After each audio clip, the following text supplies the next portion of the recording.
When it comes to victories in Formula One, no driver is as more familiar with the term as Lewis Hamilton. As of writing this script, he has 103 victories in Formula One and is by far the most successful driver in the history of the sport. With that many wins to your career, as one can imagine, Hamilton has won in almost every way possible, whether it be dominating from start to finish or inheriting the lead late in the race. The man has done it all. His success unfortunately tends to be discredited due to the massive car advantage he had in certain periods of his career due to the dominance of Mercedes in the hybrid era, with Hamilton being labelled as one that cruises to victories without fighting for them and being a car merchant, so to speak. However, Hamilton is no stranger to doing it the blue-collar way, especially in his McLaren days, fighting toe-to-toe with drivers and teams even with a car disadvantage.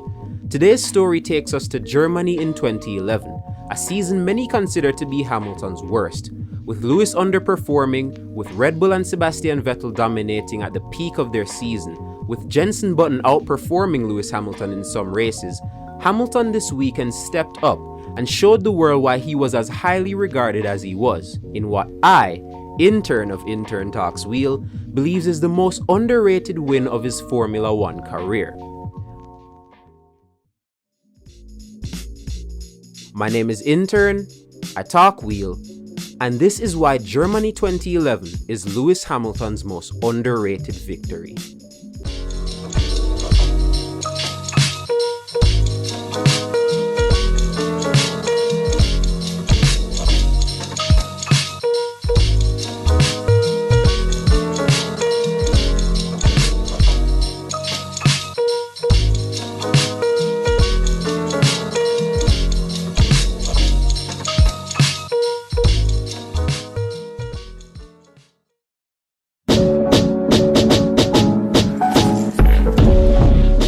Going into that year's German Grand Prix, Hamilton and McLaren expected it to be business as usual, Red Bull domination. At that point in the season, Sebastian Vettel had an almighty 80-point lead in the World Drivers' Championship on his own teammate Mark Webber. Hamilton and then teammate Jenson Button were equal on points at 109 apiece, 95 points off the championship lead. McLaren sat second in that year's Constructors' Championship, trailing Red Bull by exactly 100 points. Vettel and Red Bull were a force so unstoppable that only Michael Schumacher at his peak could be compared with the German, finishing every race so far that year not just on the podium, but in the top two. Hamilton was having, by his standards, a pretty mediocre season.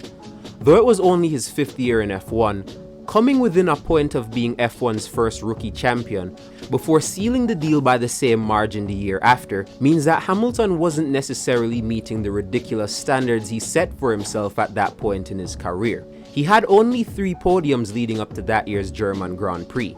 His finishes were marred by a bad strategy in Malaysia, a nightmare performance in Monaco, and a clash with his teammate in Canada that gave him his only retirement so far that year.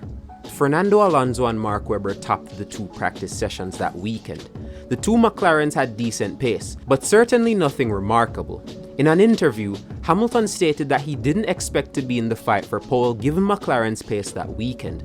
However, much to the shock of the whole grid, Hamilton put a lap down in qualifying that put him not only P2, but less than a tenth slower than pole sitter at Red Bull, Mark Webber. It was a pleasant surprise for Hamilton, but no points are scored on a Saturday. He would need to back up this performance in the race the next day.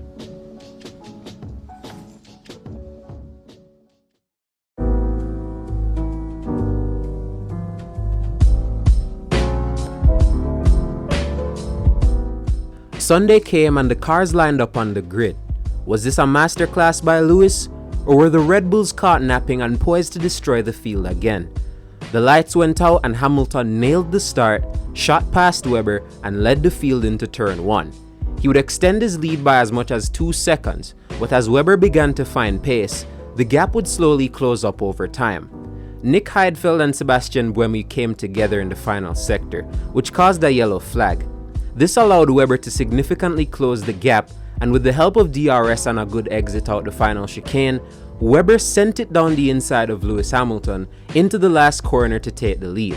Webber would eventually go on to lead the race from here in typical 2011 Red Bull fashion and take his second victory at the Nürburgring. Well, at least I'm sure that's what everyone thought was about to happen. What actually happened was something we don't normally see in F1, a re-overtake. After making the pass, Webber had a shaky exit out the final corner, and Hamilton took advantage of this and pounced on Webber, going almost into the wall to repass him again and get the lead into turn 1, despite Webber trying his best to do a switchback of his own. It was a brilliant move, and one that kept him in the lead until the pit stops. Upon realizing that Hamilton wasn't going to back down, Webber and Red Bull switched to plan B, the undercut, and he pulled it off too. Webber pit before Hamilton, and despite battling Massa, who was yet to stop, the fresh tire advantage gave Webber the net lead, and Hamilton exited the pits behind him.